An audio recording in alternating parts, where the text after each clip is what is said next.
Hi, this is Optimus Primal, and this is Silverbolt's Transformer Review. Afternoon, everybody. Silverbolt here, back to do a Transformers review because it is an utterly miserable day outside.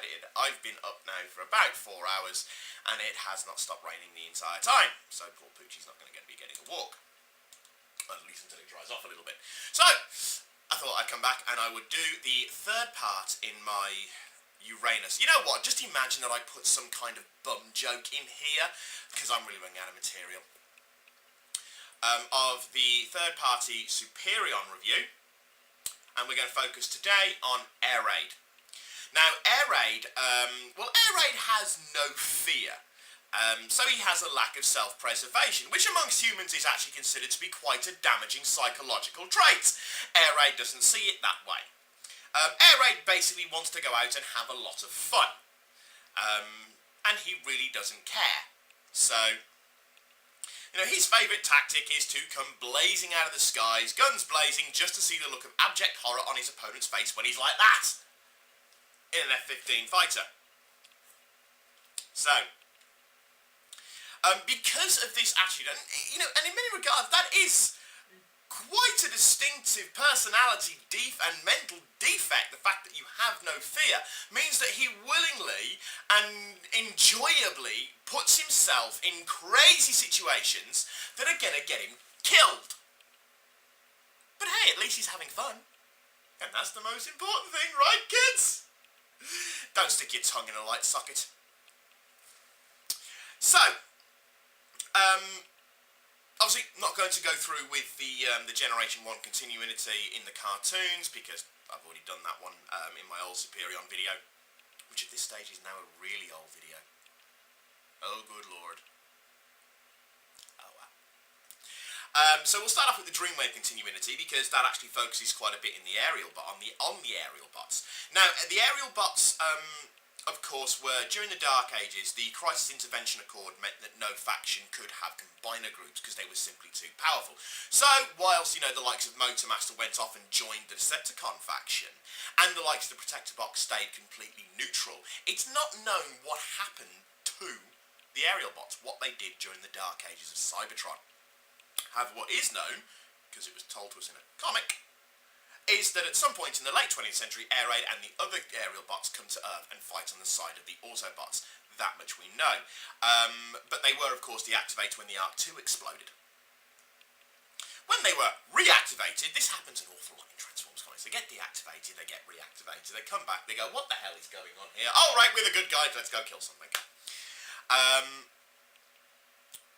They were fighting under the command of Optimus Prime, and at one point they were fighting the Seekers, but they were actually immobilised and deactivated from being Superion as by the individual Seekers. And during the battle, Air Raid is actually picked up by Devastator, and it does look like, you know, a plucky little flyboy who's probably enjoying the fact that he's about to be torn limb from limb by a psychotic killing machine. He's about to get torn apart by a psychotic killing machine. There we go, but no, it doesn't happen to him. No, Air Raid is part of the group in the battle over San Francisco, when the rather insane, to say the least, human general decides that he's going to launch a nuke at one of the most populated cities in America in order to wipe out all of the Transformers. The aerial bots, with Air Raid of course, combine into Superion and very heroically get themselves blown up. And the parts are recovered by the Human Defence Leagues, who are working on the Transformers themselves. Okay, now in the IDW... actually I will point out that something that Air Raid does is he does punch Starscream in the face. At least he does something which is very hard. I know it's only a minor thing that I can point out. Oh, what? He punched someone. Oh, wow. Do you have any idea how little the individual parts of the most combiners actually do? Anyway, in the IDW continuities, the aerial bots joined Optimus Prime very, very quickly. And they were loyal to Prime. Now, this is shown much later on when the Autobots are going to be fighting against Galvatron's army, and they were led by Silverbolt, and they attacked the Khmer facility, they went up against the Sweeps. However, Air Raid sided with Silverbolt in the events of the IDW continuity when Bumblebee sets up a government, and Silverbolt and the other aerial bots basically go no, and he goes off. Okay. Now onto the toy itself. This is Air Raid. I don't have the box to hand of that he came in, so I can't actually think what his actual name is in the Uranus. I can't say that without thinking of 101 different puns. In the Uranus set, but in case you're wondering what his actual name is, well, it's pretty much written on the side of his wing. Well, his tail fin. And as you can see, he transforms into an F15 fighter. Now, the F15 fighters, of course, were the same mark and model of the Seekers. And if you have a Generation 1 Starscream, Skywarp, or Thundercracker, and you put him next to a Generation 1 Air Raid, there's quite a disparity in size. Just a teensy bit. And of course, he is actually, of course, smaller than the regular Masterpiece F15s, but there we go.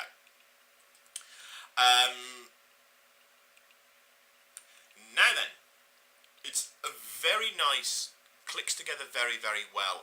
The only issue I really do have with this toy in particular, in its plain mode, is the fact that you can see the hands on either side sticking out. I don't like that. I think they could have put it away somewhere. When you're looking at the price tag of €70, no, sorry, they'd be about 80, 90 euro for me, or 70 quid for in sterling. They really, really, really could have put the hands away. Just a tiny bit of a niggle. Other than that, it's an absolutely lovely, lovely toy. I have had an issue with it, and it wasn't me. I don't know how this came about, because the toy hasn't dropped, the toy hasn't fallen, I haven't thrown it against anything, and even my usual heavy-handedness shouldn't be able to do something like this, but I've actually broken the pin on the nose cone, and the pin's actually come off and is vanished somewhere, so I need to find a paper clip or something like that, and a pin vise. I don't have a pin vise. But the top of the plane splits in two, the nose cone of the plane splits in two to reveal, I don't know what that is. It's a needle, it's a drill. I don't know. Maybe it's to get food out of his teeth. I don't know. So I've got to be very careful with that I don't lose the top to that one. Cockpit opens, but it's very, very stiff, and I have... Hang on. Don't worry, it's not mine. But I do use it to jimmy things open. So the cockpit opens, revealing a two-seater interior detailing. Okay, now transforming it. Transforming this is actually quite simple. It is very reminiscent of the Generation 1 toy. Probably seeing as these toys are a complete homage, and they do transform into the combiner, meaning that transformation in many regards is going to be kind of limited. So to transform him, fold up the tail fins. I'm not going by the way the instructions do it, by the way. I just transform it the way that I know how to transform it. The nose cone folds back, as do these two vents, jets, whatever they're called. The nose cone clips into place, swivel the head, pull out the arms, slide, well, just and fold in the forearms, so you have the fists and everything. The wings, I pull them off. They're on pegs, so it's easy to pull them off, and it just means they're not in the way when you're doing everything else. As with the Scramble City Combiner, pull the legs down, rotate the knees upwards, pull out the feet, and fold them down, and obviously spread the legs apart. I can't believe I just said that. Oh well, anyway.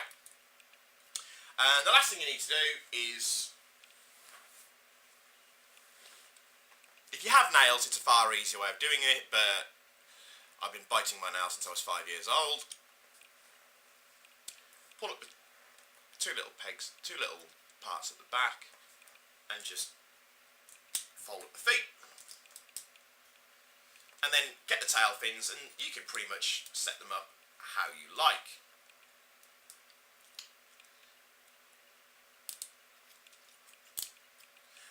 Now then, and so we have him in robot mode. Now I really like him. I think he's very, very, very, very, very nice.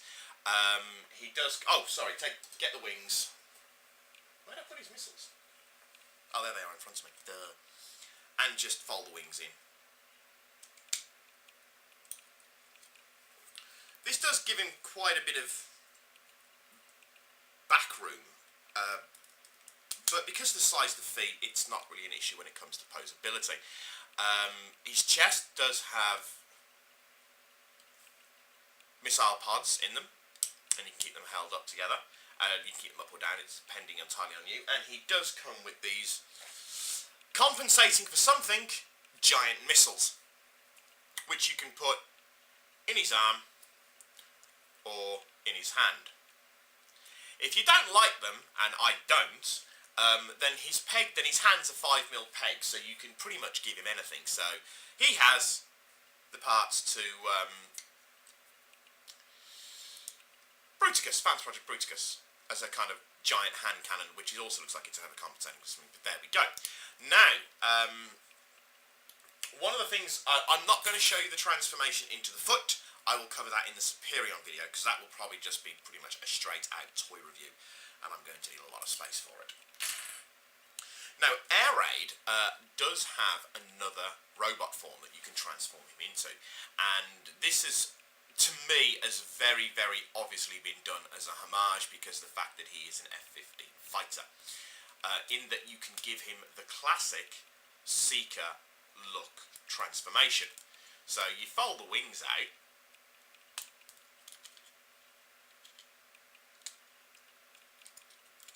and you lift up the two vents at the back and pop them forward, like so. And you can give him very much the classic Seeker look, which is very, very nice. And it also helps to give him a little bit of a more individual look. Very good posability. He has up and down elbows and 360 elbows. A bicep swivel. Does he have a bicep swivel? Yes, he has a bicep swivel. Elbows, unfortunately, aren't proper elbows. They're just bent at the thing. No wrist swivel. Problem? Yes and no. Wrist swivels, I think, as long as there's good posability in the rest of the toy, it's not a bad sacrifice to make.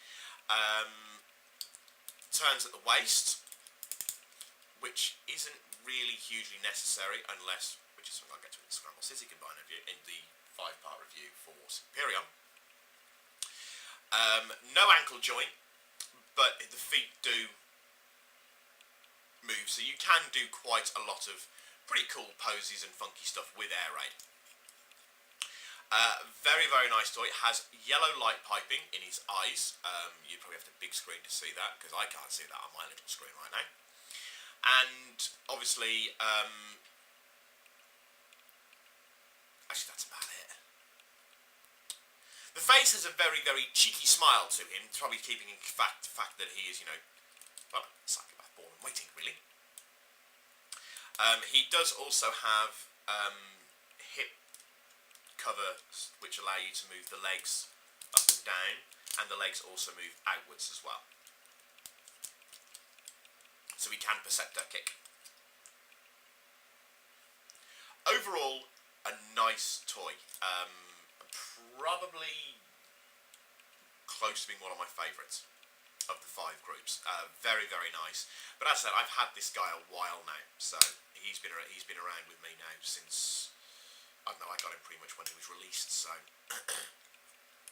I've had him for a good while now, and I do really quite like him. As I said, I have to say, I still say the weakest of all of them is Silverbolt. But there we go. Alright, that's all I can pretty much say about Air Raid. So I'm going to, I'm going to leave you for now, and I shall be back with another one of the aerial bots.